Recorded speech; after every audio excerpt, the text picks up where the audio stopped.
बिस्मिल्लाहिर्रहमानिर्रहीम अस्सलामुअलैकुम वरहमतुल्लाहि वबरकातुहू। की हाल चाल है जी? ठीक ठाक हो? उम्मीद है अल्लाह ताला दे हुक्म दे नाल इंशाअल्लाह तुसीं सारे ठीक ठाक होवोगे। अल्लाह ताला सब ते रहमत फरमाए। अल्लाह ताला सब नूं अपने हिफ्ज़ो ईमान दे विच रखे। अज दे व्लॉग दे विच मैं तुहानूं एक ऐसा दिल खराश वाक़या सुणावांगा जिहड़ा पेशावर दे विच पेश आया कि एक बहुत ही खूबसूरत लेडी टीचर ਤੇ ਉਹਨੂੰ ਇੱਕ ਔਰਤ ਹੀ ਕਤਲ ਕਰਵਾ ਦਿੰਦੀ ਆ। ਪਹਿਲੀ ਦਫਾ ਦੇਖਿਆ ਕਿ ਇੱਕ ਔਰਤ ਨੂੰ ਕਤਲ ਕਰਵਾ ਦਿੰਦੀ ਆ।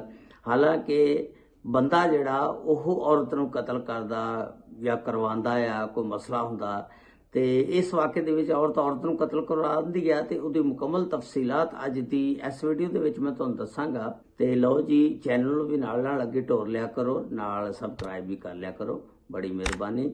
ਇਹ ਵਾਕਿਆ ਪਸ਼ਾਵਰ ਦੇ ਵਿੱਚ ਇੱਕ ਦੌਦਜ਼ਈ ਇਲਾਕਾ ਆ, ਥਾਣਾ ਆ, ਉੱਥੇ ਦਾ ਇਹ ਵਾਕਿਆ ਆ।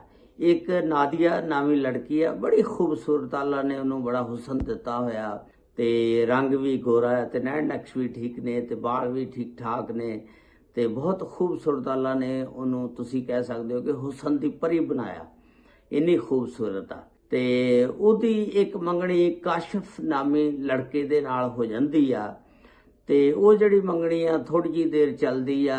ਉਹਨਾਂ ਦੇ ਦੋਨਾਂ ਆਪਸ ਵਿੱਚ ਹੀ ਫੈਮਲੀਆਂ ਦੇ ਦਰਮਿਆਨ ਕੋਈ ਇਖਤਲਾਫਾਤ ਪੈ ਜਾਂਦੇ ਨੇ ਤੇ ਜਿਹਦੀ ਵਜ੍ਹਾ ਨਾਲ ਫਿਰ ਉਹ ਮੰਗਣੀ ਜਿਹੜੀ ਆ ਕਾਸ਼ਫ ਦੇ ਨਾਲੋਂ ਟੁੱਟ ਜਾਂਦੀ ਆ। ਉਸ ਤੋਂ ਥੋੜੀ ਦੇਰ ਬਾਅਦ ਫਿਰ ਉਹਦੀ ਮੰਗਣੀ ਜਿਹੜੀ ਆ ਉਮੈਰ ਨਾਮੀ ਇੱਕ ਲੜਕੇ ਨਾਲ ਹੋ ਜਾਂਦੀ ਹੈ, ਜਿਹੜਾ UAE ਬਾਅਦ ਦੇ ਵਿੱਚ ਚਲਾ ਜਾਂਦਾ। ਜਿਸ ਵੇਲੇ ਮੰਗਣੀ ਕੀਤੀ ਉਹ ਇੱਥੇ ਹੀ ਹੁੰਦਾ ਤੇ ਉਹਦੇ ਘਰਦਿਆਂ ਨੇ ਵੇਖ ਕੇ ਕਿਹਾ ਕਿ ਚਲੋ ਯਾਰ ਕੋਲ ਹੀ ਆ, ਸ਼ਹਿਰ ਦੇ ਵਿੱਚ ਰਹਿੰਦਾ, ਦੂਰ ਨਹੀਂ ਹੈਗਾ ਤੇ ਆਪਾਂ ਮੰਗਣੀ ਕਰ ਦਿੰਦੇ ਆ। ਇੱਥੇ ਦੇਖ ਕੇ ਲੜਕਾ ਵੀ ਅੱਛਾ ਸੀ ਉਮੈਰ, ਤੇ ਉਹਨਾਂ ਨੇ ਮੰਗਣੀ ਕਰਤੀ। ਬਾਅਦ ਦੇ ਵਿੱਚ ਇਸ ਵੇਲੇ ਮੰਗਣੀ ਕੀਤੀ, ਉਮੈਰ ਨੂੰ ਨਾ ਕੋਈ ਅੱਛੀ ਆਫਰ UAE ਦੁਬਈ ਤੋਂ ਮਿਲ ਜਾਂਦੀ ਆ, ਨੌਕਰੀ ਵਾਸਤੇ ਆਫਰ ਆ ਜਾਂਦੀ ਆ। ਇਹ ਦੁਬਈ ਚਲ ਜਾਂਦਾ ਨੌਕਰੀ ਕਰਨ ਵਾਸਤੇ। ਇਹ ਕਹਿੰਦਾ ਕਿ ਮੈਂ ਦੁਬਈ ਜਾਣਾ, ਚਲੋ ਅੱਛੀ ਆਫਰ ਆਈ ਆ। ਘਰਦਿਆਂ ਨੇ ਕਿਹਾ ਕਿ ਹੋ ਸਕਦਾ ਨਾਦੀਆ ਦੇ ਨਾਲ ਮੰਗਣੀ ਹੋਈ ਆ, ਉਹਦੀ ਕਿਸਮਤ ਖੁੱਲ ਗਈ ਆ, ਉਹਦੀ ਵਜ੍ਹਾ ਨਾਲ ਤੈਨੂੰ ਨੌਕਰੀ ਦੀ ਆਫਰ ਆਈ ਹੈ, ਤੈਨੂੰ ਠੁਕਰਾਣੀ ਨਹੀਂ ਚਾਹੀਦੀ, ਤੂੰ ਜ਼ਰੂਰ ਚਲ ਜਾ। ਇਹ ਜਿਹੜਾ ਉਮੈਰ ਆ ਦੁਬਈ ਚਲ ਜਾਂਦਾ।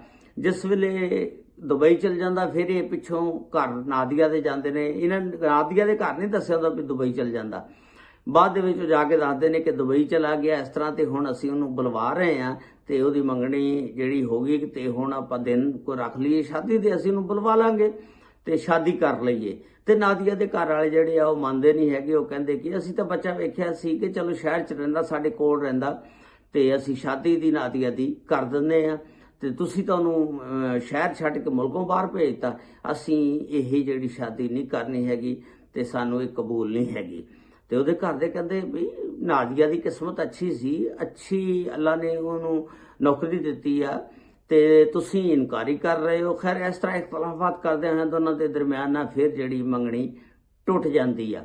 ਨਾਦੀਆ ਜਿਹੜੀ ਹੈ ਇੱਕ ਪ੍ਰਾਈਵੇਟ ਸਕੂਲ ਦੇ ਵਿੱਚ ਟੀਚਰ ਸੀ, ਬਹੁਤ ਖੂਬਸੂਰਤ ਸੀ। ਤੇ ਫਿਰ ਇੱਕ ਦਿਨ ਐਸਾ ਹੁੰਦਾ ਕਿ ਇਹਦੀ ਅੰਮੀ ਨੂੰ ਨਾ ਟੈਨਸ਼ਨ ਦੀ ਵਜ੍ਹਾ ਨਾਲ ਨਾ ਬਿਮਾਰ ਹੋ ਜਾਂਦੀ ਆ। ਉਹਨੂੰ ਨਾ ਚੁੱਕਦੀ ਹੈ, ਚੁੱਕ ਕੇ ਹਸਪਤਾਲ ਲੈ ਜਾਂਦੀ ਆ ਤੇ ਉੱਥੇ ਹਸਪਤਾਲ ਦੇ ਵਿੱਚ ਫਿਰ ਇਹ ਦੇਖਭਾਲ ਕਰਦੀ ਆ। 4 ਦਿਨ ਹਸਪਤਾਲ ਦੇ ਵਿੱਚ ਆਪਣੀ ਅੰਮੀ ਦੇ ਨਾਲ ਰਹਿੰਦੀ ਆ, ਬਤੌਰ ਅਟੈਂਡੈਂਸ ਉਹਦੇ ਨਾਲ ਡਿਊਟੀ ਕਰਦੀ ਆ। ਜਿਹੜਾ ਵੀ ਉੱਥੇ ਬੰਦਾ ਇੱਕ ਮਰੀਜ਼ ਦੇ ਕੋਲ ਰਹਿੰਦਾ ਹੁੰਦਾ ਨਾ, ਫਿਰ ਉਹਨੇ ਫਿਰ ਰਿਪੋਰਟਾਂ ਨੂੰ ਲਿਆਉਣਾ, ਖੂਨ ਕਢਾਉਣਾ, ਚੈੱਕ ਟੈਸਟ ਜਿੰਨੇ ਵੀ ਆ, ਦਵਾਈਆਂ ਲਿਆ ਕੇ ਦੇਣੀਆਂ, ਉਹ ਇਹ ਕੰਮ ਕਰਦੀ ਸੀ। ਤੇ ਉੱਥੇ ਇੱਕ ਡਿਸਪੈਂਸਰ ਸੀ, ਉਹਦਾ ਨਾਂ ਸੀ ਤੋਸੀਫ, ਬੜਾ ਖੂਬਸੂਰਤ ਸੀ ਉਹ ਵੀ, ਤੇ ਲੇਕਿਨ ਉਹ ਸ਼ਾਦੀशुदा ਸੀ ਤੇ ਉਹਦੀ ਔਲਾਦ ਵੀ ਸੀ। ਉਹਦੀ ਬੀਵੀ ਦਾ ਨਾਂ ਸੀ ਸਨਾ। ਉਹ ਤੋਸੀਫ ਜਿਹੜਾ ਡਿਸਪੈਂਸਰ ਸੀ ਨਾ, ਨਾਦੀਆ ਨੂੰ ਵੇਖਦਾ ਵੀ ਐਡੀ ਖੂਬਸੂਰਤ ਆ, ਬਸ ਉਹਦਾ ਨਾ ਜਿਵੇਂ ਕਹਿ ਲਓ ਕਿ ਦਿਲ ਉਹਦੇ ਉੱਤੇ ਆ ਗਿਆ।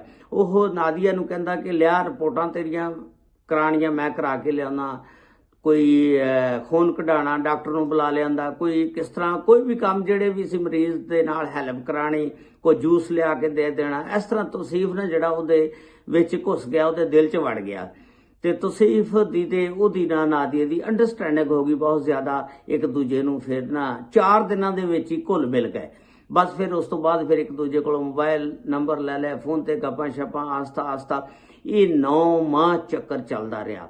ਤੇ ਤੌਸੀਫ ਦੇ ਨਾਲ ਫਿਰ ਇਹ ਨਾਦੀਆ ਜਿਹੜੀਆਂ ਸੈਲਫੀਆਂ ਵੀ ਬਣਾਉਂਦੀ ਸੀ, ਉਹਦੇ ਨਾਲ ਤਸਵੀਰਾਂ ਵੀ ਬਣਾਉਂਦੀ ਸੀ। ਉਹਦੇ ਮੋਢੇ ਦੇ ਉੱਤੇ ਹੱਥ ਰੱਖ ਕੇ ਤਸਵੀਰਾਂ ਕਾਫੀ ਬਣਾਈਆਂ ਸੀ, ਕੈਮਰੇ ਦੇ ਵਿੱਚ, ਮੋਬਾਈਲ ਦੇ ਵਿੱਚ ਸੇਵ ਸੀ।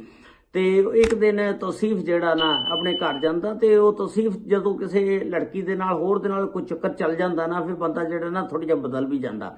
ਉਹ ਬਦਲਿਆ ਨਜ਼ਰ ਆਂਦਾ ਸੀ। ਉਹਦੀ ਬੀਵੀ ਨੇ ਪਹਿਚਾਣ ਲਿਆ ਵੀ ਕੋਈ ਚੱਕਰ ਹੈ, ਜਿਹੜਾ ਇਹ ਤੌਸੀਫ ਜਿਹੜਾ ਨਾ ਕੋਈ ਬਦਲੇ ਆ। ਤੇ ਉਹਨੇ ਉਹਦਾ ਮੋਬਾਈਲ ਖੋਲ ਕੇ ਚੈੱਕ ਕੀਤਾ, ਕਿਉਂਕਿ ਜਿਹੜਾ ਕੋਡ ਆ ਉਹ ਸਾਰੇ ਘਰਦਿਆਂ ਨੂੰ ਵੀ ਪਤਾ ਹੁੰਦਾ, ਪਾਸਵਰਡ ਕੀ ਲੱਗਾ। ਤੇ ਉਹਨੇ ਨਾ ਕੋਡ ਖੋਲ ਕੇ ਤੌਸੀਫ ਜਿਸ ਵੇਲੇ ਬਾਹਰ ਨਿਕਲਿਆ, ਪਿੱਛੋਂ ਚੈੱਕ ਕੀਤਾ ਮੋਬਾਈਲ, ਦੇਖਿਆ ਕਿ ਉਹ ਨਾਦੀਆ ਜਿਹੜੀ ਇੱਕ ਲੇਡੀ ਟੀਚਰ ਸੀ ਪ੍ਰਾਈਵੇਟ ਸਕੂਲ ਦੇ ਵਿੱਚ, ਉਹਦੀਆਂ ਤਸਵੀਰਾਂ ਤੇ ਉਹਦੇ ਖਾਮਨ ਦੇ ਮੋਢੇ ਦੇ ਉੱਤੇ ਹੱਥ ਰੱਖ ਕੇ ਖਿਚਾਈਆਂ। ਤੇ ਜਿਸ ਵੇਲੇ ਉਹਨੇ ਇਹ ਤਸਵੀਰਾਂ ਵੇਖੀਆਂ ਤੇ ਉਹਦੇ ਪੈਰਾਂ ਥੱਲੋਂ ਜ਼ਮੀਨ ਨਿਕਲ ਗਈ। ਉਹ ਬੜੀ ਪਰੇਸ਼ਾਨ ਹੋ ਗਈ। ਉਹਨੇ ਕਿਹਾ ਵੀ ਆਹ ਹੀ ਚੱਕਰ ਜੀ ਦੀ ਵਜ੍ਹਾ ਨਾਲ ਤੌਸੀਫ ਜਿਹੜਾ ਬਦਲਿਆ। ਤੌਸੀਫ ਜਿਸ ਵੇਲੇ ਵਾਪਸ ਕਮਰੇ ਦੇ ਵਿੱਚ ਆਂਦਾ, ਉਹ ਆਪਣੇ ਖਾਮਦ ਨੂੰ, ਸ਼ੌਹਰ ਨੂੰ ਪੁੱਛਦੀ ਆ, ਇਹ ਕੌਣ ਆ ਲੜਕੀ, ਇਹ ਕਿਸ ਤਰ੍ਹਾਂ ਤੇਰੇ ਨਾਲ ਇਹਦੀਆਂ ਤਸਵੀਰਾਂ ਨੇ। ਤੇ ਉਹਨਾਂ ਦੀ ਤੂੰ ਮੈਂ ਹੋ ਗਈ, ਲੜਾਈ ਝਗੜਾ ਹੋ ਗਿਆ ਆਪਸ ਵਿੱਚ ਹੀ। ਸਨਾ ਕਹਿਣ ਲੱਗੀ ਆਪਣੇ ਸ਼ੌਹਰ ਨੂੰ, ਤੂੰ ਇਹਨੂੰ ਛੋੜ, ਇਹਨੂੰ ਤੂੰ ਕਿੱਥੇ ਲਈ ਫਿਰਦਾ। ਤੇ ਜਿਹੜਾ ਤੌਸੀਫ ਆ ਉਹ ਕਹਿੰਦਾ ਕਿ ਮੈਂ ਸਨਾ ਤੈਨੂੰ ਛੋੜ ਸਕਦਾ, ਲੇਕਿਨ ਨਾਦੀਆ ਨੂੰ ਨਹੀਂ ਛੋੜ ਸਕਦਾ ਹੈਗਾ। ਤੇ ਉਹ ਬੜਾ ਜਿਹੜੀ ਸੀ ਸਨਾ ਪਰੇਸ਼ਾਨ ਹੋ ਗਈ। ਉਹਨੇ ਕਿਹਾ ਇਹ ਕੀ ਕਹਿ ਰਿਹਾ। ਉਹਨੇ ਨਾ ਬੜਾ ਰੋਣਾ ਸ਼ੁਰੂ ਕਰਤਾ। ਤੇ ਫਿਰ ਉਹ ਸੋਚਦੀ ਆ ਹੁਣ ਮੈਂ ਕੀ ਕਰਾਂ, ਇਹ ਲੜਕੀ ਵੀ ਬੜੀ ਖੂਬਸੂਰਤ ਆ, ਬੜੀ ਅੱਛੀ ਆ, ਹਸੀਨ ਆ, ਜਮੀਲ ਆ, ਤੇ ਇਹਨੂੰ ਛੱਡਣਾ ਵੀ ਨਹੀਂ, ਹੁਣ ਮੈਂ ਕੋਈ ਪਲਾਨਿੰਗ ਬਣਾਵਾਂ। ਉਹਨੇ ਨਾ ਆਪਣੇ ਭਾਈ ਨੂੰ ਬੁਲਵਾਇਆ, ਉਸ ਦੇ ਭਰਾ ਦਾ ਨਾਮ ਸੀ ਫਕੀਰ ਗੁੱਲ। ਫਕੀਰ ਗੁੱਲ ਨੂੰ ਬੁਲਵਾ ਕੇ ਕਿਹਾ ਕਿ ਇਸ ਤਰ੍ਹਾਂ ਮੈਂ ਅੱਜ ਮੋਬਾਈਲ ਦੇ ਵਿੱਚ ਤਸਵੀਰਾਂ ਦੇਖੀਆਂ, ਇੱਕ ਲੜਕੀ ਆ ਤੇ ਉਹਦੇ ਨਾਲ ਉਹਦੀਆਂ ਬੜੀਆਂ ਸੈਲਫੀਆਂ ਨੇ ਮੇਰੇ ਖਾਮਦ ਦੀਆਂ, ਤੌਸੀਫ ਦੀਆਂ, ਤੇ ਉਹ ਉਹਨੂੰ ਛੱਡਣ ਵਾਸਤੇ ਤਿਆਰ ਨਹੀਂ ਹੈਗਾ। ਤੇ ਜੇ ਉਹਨੇ ਮੈਨੂੰ ਤਲਾਕ ਦੇ ਦਿੱਤੀ ਜਾਂ ਉਹਦੇ ਨਾਲ ਸ਼ਾਦੀ ਕਰ ਲਈ ਤੇ ਉਹ ਤਸੌਕਣ ਬਣ ਕੇ ਮੇਰੇ ਘਰ ਆ ਜਾਊਗੀ, ਬੜਾ ਮਸਲਾ ਬਣ ਜਾਏਗਾ। ਤੇ ਇਹਨੂੰ ਨਾ ਠਿਕਾਣੇ ਲਾਣਾ, ਕੋਈ ਪਲਾਨਿੰਗ ਬਣਾਈਏ। ਫਕੀਰ ਗੁੱਲ ਕਹਿੰਦਾ ਤੂੰ ਟੈਨਸ਼ਨ ਨਾ ਲੈ, ਤੇ ਇਹਨੂੰ ਆਪਾਂ ਹੁਣੇ ਕੋਈ ਤੇ ਟਿਕਾਣੇ ਲਵਾਉਂਦੇ ਆ। ਫਕੀਰ ਗੁੱਲ ਨੇ ਨਾ ਇੱਕ ਉਜਰਤੀ ਕਾਤਲ ਆ, ਜਿਹੜੇ ਕਿਰਾਏ ਤੇ ਕਾਤਲ ਮਿਲ ਜਾਂਦੇ ਨੇ, ਇਹਨੂੰ ਹਾਇਰ ਕੀਤਾ। ਉਹਦੇ ਨਾਲ ਸੌਦਾ ਮੁੱਕਿਆ, ਉਹਦੇ ਨਾਲ ਡਨ ਹੋਇਆ ਵੀ ਇੰਨੇ ਪੈਸੇ ਲੈਂਗਾ, ਉਹਨੂੰ ਕੁਝ ਪੈਸੇ ਐਡਵਾਂਸ ਵੀ ਦੇਤੇ ਹੋਣਗੇ। ਉਸ ਤੋਂ ਬਾਅਦ ਫਿਰ ਇਹ ਉਹਨੂੰ ਤਸਵੀਰਾਂ ਉਹਦੀਆਂ ਦਿਖਾਉਂਦਾ ਵੀ ਆਹ ਲੜਕੀ ਆ ਤੇ ਫਲਾਂ ਜਗ੍ਹਾ ਤੋਂ ਏਦਾਂ ਨਿਕਲਦੀ ਆ ਤੇ ਫਲਾਂ ਸਕੂਲ 'ਚ ਪੜ੍ਹਾਉਣ ਜਾਂਦੀ ਆ। ਤੇ ਕਾਤਲ ਜਿਹੜਾ ਕਿਰਾਏ ਤੇ ਕਾਤਲ ਲਿਆ ਸੀ ਤੇ ਉਹਦਾ ਨਾਂ ਸੀ ਸ਼ਾਹਿਦ। ਉਹ ਜਿਸ ਵੇਲੇ ਦੇਖਦਾ ਇੱਕ ਦਿਨ ਫਿਰ ਇਹ ਨਾਦੀਆ ਜਿਹੜੀ ਆ ਪੜ੍ਹਾਉਣ ਜਾਂਦੀ ਆ ਸਕੂਲੇ, ਉਹ ਪਿੱਛੇ ਮੋਟਰਸਾਈਕਲ ਤੇ ਜਾਂਦਾ ਤੇ ਜਾ ਕੇ ਪਿਸਟਲ ਦੇ ਨਾਲ ਫਾਇਰ ਮਾਰਦਾ, ਉਹਨੂੰ ਠਾ ਕਰਕੇ ਤੇ ਉਹਨੂੰ ਮੌਕੇ ਤੇ ਮਾਰ ਦਿੰਦਾ। ਨਾਦੀਆ ਜਿਹੜੀ ਆ ਉੱਥੇ ਮੌਕੇ ਤੇ ਗਿਰ ਜਾਂਦੀ ਆ, ਖੂਨ ਦੇ ਨਾਲ ਲੱਤਪੱਤ ਹੋ ਜਾਂਦੀ ਆ ਤੇ ਉੱਥੇ ਰੌਲਾ ਬਣ ਜਾਂਦਾ। ਪੁਲਿਸ ਮੌਕੇ ਤੇ ਆ ਜਾਂਦੀ ਆ। ਪੁਲਿਸ ਦੇਖਦੀ ਆ, ਜਿਸ ਵੇਲੇ ਪੁਲਿਸ ਆ ਕੇ CCTV ਕੈਮਰੇ ਵਗੈਰਾ ਸਾਰਾ ਕੁਝ ਦਾ ਸਹਾਰਾ ਲੈਂਦੀ ਆ। ਫਿਰ ਨਾਦੀਆ ਦੇ ਘਰ ਵਾਲਿਆਂ ਨੂੰ ਬੁਲਾਉਂਦੀ ਆ ਪੁਲਿਸ ਪੁੱਛਦੀ ਆ ਕੋਈ ਤੁਹਾਨੂੰ ਕਿਸੇ ਤੇ ਸ਼ੱਕ ਹੋਵੇ। ਤੇ ਘਰ ਦੇ ਕਹਿੰਦੇ ਨੇ ਸਾਨੂੰ ਕਿਸੇ ਤੇ ਕੋਈ ਸ਼ੱਕ ਨਹੀਂ ਹੈਗੀ, ਨਾ ਸਾਡੇ ਕਿਸੇ ਨਾਲ ਦੁਸ਼ਮਣੀਆਂ। ਹੁਣ ਘਰਦਿਆਂ ਨੂੰ ਤਾਂ ਨਹੀਂ ਨਾ ਪਤਾ ਸੀ ਵੀ ਇਹ ਤੌਸੀਫ ਨਾਲ ਫਸ ਗਈ ਹੈ ਤੇ ਤੌਸੀਫ ਦੇ ਨਾਲ ਇਹਦੇ ਯਾਨੀ ਤਾਲੁਕਾਤ ਪੈਦਾ ਹੋ ਗਏ ਨੇ। ਉਹਨਾਂ ਨੂੰ ਕਿਸੇ ਕਿਸਮ ਦਾ ਕੋਈ ਪਤਾ ਨਹੀਂ ਸੀ ਹੈਗਾ। ਤੇ ਪੁਲਿਸ ਜਿਹੜੀ ਆ ਫਿਰ ਕੈਮਰਿਆਂ ਤੋਂ ਮਦਦ ਲੈਂਦੀ ਆ, ਦੇਖਦੀ ਆ ਇੱਕ ਲੜਕਾ ਮੋਟਰਸਾਈਕਲ ਤੇ ਆਂਦਾ, ਉਹ ਲੜਕੇ ਦੀ ਫਿਰ ਸ਼ਨਾਖਤ ਹੋ ਜਾਂਦੀ ਆ। ਪੁਲਿਸ ਉਹਨੂੰ ਫੜ ਲੈਂਦੀ ਆ, ਸ਼ਾਹਿਦ ਨੂੰ ਫਿਰ ਪੁੱਛ ਕਰਦੀ ਆ ਕਿ ਤੈਨੂੰ ਇਹ ਕਿਉਂ ਤੂੰ ਇਸ ਨੂੰ ਮਾਰਿਆ। ਉਹਨੇ ਕਿਹਾ ਜੀ ਮੈਨੂੰ ਨਹੀਂ ਪਤਾ, ਮੈਂ ਤਾਂ ਕਿਰਾਏ ਦਾ ਕਾਤਲ ਆ, ਉਜਰਤੀ ਜਿਹੜਾ ਵੀ ਲੋਕ ਮੈਨੂੰ ਲੈ ਜਾਵੇ, ਮੇਰਾ ਕੰਮ ਆ ਲੋਕਾਂ ਨੂੰ ਮਾਰਨਾ। ਤੇ ਉਹਨੇ ਕਿਹਾ ਤੇਰਾ ਘਰ ਬਾਰ? ਉਹਨੇ ਕਿਹਾ ਮੇਰਾ ਕੋਈ ਘਰ ਬਾਰ ਨਹੀਂ ਹੈਗਾ। ਉਹਦੇ ਕੋਲੋਂ ਫਿਰ ਪੁੱਛਿਆ ਇਹਨੂੰ ਤੂੰ ਕਿਉਂ ਮਾਰਿਆ? ਉਹਨੇ ਕਿਹਾ ਜੀ ਮੈਂ ਇਹਨੂੰ ਇਸ ਵਾਸਤੇ ਮਾਰਿਆ, ਮੈਂ ਪੈਸੇ ਲੈ ਫਕੀਰ ਕੋਲ, ਨਾਮੀ ਬੰਦਾ, ਆ ਉਹਦਾ ਪਤਾ ਆ, ਐਡਰੈਸ ਆ ਫੋਨ ਨੰਬਰ ਆ। ਤੇ ਉਹ ਫਕੀਰ ਗੁੱਲ ਨੂੰ ਵੀ ਫਿਰ ਪੁਲਿਸ ਜਿਹੜੀ ਆ ਜਾ ਕੇ ਛਾਪਾ ਮਾਰਦੀ ਆ, ਚੁੱਕ ਲੈਂਦੀ ਆ ਤੇ ਰੇਡ ਕਰਕੇ ਉਹਨੂੰ ਪਕੜ ਲੈਂਦੀ ਆ। ਫਕੀਰ ਗੁੱਲ ਨੂੰ ਪੁੱਛਿਆ, ਫਕੀਰ ਗੁੱਲ ਕਹਿੰਦਾ ਜੀ ਇਸ ਤਰ੍ਹਾਂ ਮੇਰੀ ਭੈਣ ਰੋਂਦੀ ਸੀ ਤੇ ਮੈਂ ਆਪਣੀ ਭੈਣ ਦਾ ਘਰ ਜਿਹੜਾ ਉਜੜਦਿਆਂ ਹੋਇਆਂ ਵੇਖ ਨਹੀਂ ਸੀ ਸਕਦਾ, ਤੇ ਅੱਜ ਇਸ ਕੁੜੀ ਨੂੰ ਤੁਸੀਂ ਉਜੜੇ ਆ ਸਾਰੇ ਤੇ ਰੋਣਾ ਪਿਟਣਾ ਸ਼ੁਰੂ ਕਰਤਾ। ਤੇ ਮੇਰੀ ਭੈਣ ਜਦੋਂ ਉਜੜ ਰਹੀ ਸੀ ਕੋਈ ਨਹੀਂ ਸੀ ਵੇਖ ਰਿਹਾ, ਉਹਦੇ ਆਂਸੂ ਨੂੰ ਸੀ ਵੇਖੇ ਜਾਂਦੇ, ਇਸ ਵਜ੍ਹਾ ਨਾਲ ਮੈਂ ਇਹਨੂੰ ਉਜਰਤੀ ਕਾਤਲ ਜਿਹੜਾ ਸ਼ਾਹਿਦ ਸੀ ਬੁਲਵਾ ਕੇ ਇਹਨੂੰ ਪੈਸੇ ਅੱਧੇ ਐਡਵਾਂਸ ਦਿੱਤੇ, ਅੱਧੇ ਹਜੇ ਦੇਣੇ ਆ, ਤੇ ਮੈਂ ਮਰਵਾਤਾ। ਇਸ ਤਰ੍ਹਾਂ ਇਹ ਵਾਕਿਆ ਸੀ ਜਿਹੜਾ ਕਿ ਇੱਕ ਕੁਦਰਤੀ ਤੌਰ ਤੇ ਇੰਨੀ ਖੂਬਸੂਰਤ ਹਸੀਨੋ ਜਮੀਲ ਨਾਦੀਆ ਲੇਡੀ ਟੀਚਰ ਸੀ ਜਿਹੜੀ ਪ੍ਰਾਈਵੇਟ ਸਕੂਲ ਦੇ ਵਿੱਚ, ਤੇ ਉਹਨੂੰ ਸਨਾ ਨੇ ਆਪਣੇ ਭਰਾ ਫਕੀਰ ਗੁੱਲ ਨੂੰ ਕਹਿ ਕੇ ਤੇ ਸ਼ਾਹ ਦੇ ਹੱਥੋਂ ਮਰਵਾ ਦਿੱਤਾ। ਤੇ ਅੱਲਾਹ ਤਾਲਾ ਹੁਸਨ ਵੀ ਇਹਨਾਂ ਨਾ ਕਿਸੇ ਨੂੰ ਦਵੇ ਕਿ ਜਿਹੜਾ ਕਿਸੇ ਕੋਲੋਂ ਬਰਦਾਸ਼ਤ ਵੀ ਨਾ ਹੋਵੇ। ਉਹ ਨਾਦੀਆ ਵੀ ਵਿਚਾਰੀ 3 ਜਗ੍ਹਾ ਤੇ ਮੰਗਣੀ ਹੋਈ ਤੇ ਲੇਕਿਨ ਆਖਰ ਦੇ ਵਿੱਚ ਵਿਚਾਰੀ ਮਾਰੀ ਗਈ ਤੇ ਸ਼ਾਦੀ ਵੀ 3 ਜਗ੍ਹਾ ਤੇ ਨਾ ਹੋ ਸਕੀ। ਇਹ ਸਭ ਅੱਲਾਹ ਤਾਲਾ ਦੇ ਫੈਸਲੇ ਨੇ।